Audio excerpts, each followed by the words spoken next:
महायुतीत राज्यमंत्र्यांमध्ये अस्वस्थता वाढली। अद्यापही राज्यमंत्र्यांना अधिकारांचं वाटप नाही। अधिकार नसल्यानं राज्यमंत्र्यांकडे प्रशासकीय फाईल जात नाहीत, सूत्रांची माहिती। अहिल्यानगर जामखेडमध्ये रात्री हॉटेल व्यावसायिकाच्या मुलावर गोळीबार। जामखेड पोलीस ठाण्यात अनोळखी व्यक्तींविरोधात गुन्हा दाखल। गोळीबारात तरुण गंभीर जखमी, उपचार सुरू। गुन्हेगारांना कायद्याचा आणि पोलिसांचा धाक उरलेला नाही। व्यावसायिकाच्या मुलावर गोळीबार झाल्यानंतर आमदार रोहित पवारांची टीका। पुण्यातील कार अपघात प्रकरणातील जखमी एमपीएससीच्या विद्यार्थ्यांचा खर्च सरकार उचलणार, मुख्यमंत्री फडणवीसांचं आश्वासन।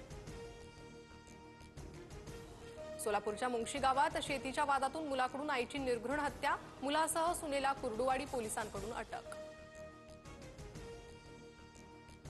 सुनीता जामगडे 3 पाकिस्तानींना भेटण्यासाठी सीमा ओलांडून गेली। तिन्ही पाकिस्तानी की गुप्तचर यंत्रणेचे एजंट, तपास सुरू। सुनीताला आज कोर्टात हजर करणार। प्री वेडिंग बंद करा, लग्न, साखरपुडा, हळद एकाच दिवशी। वैष्णवी हगवणे प्रकरणानंतर मराठा समाजानं जाहीर केली आचारसंहिता। समाजहित लक्षात घेता जास्तीत जास्त लोकांना नियम पाळण्याचं आवाहन। लाडकी बहीण योजनेसाठी प्राप्तिकर विभागाकडून पडताळणी। राज्य सरकारनं प्राप्तिकर भरणाऱ्या लाभार्थी महिलांच्या कुटुंबियांची माहिती मागवली।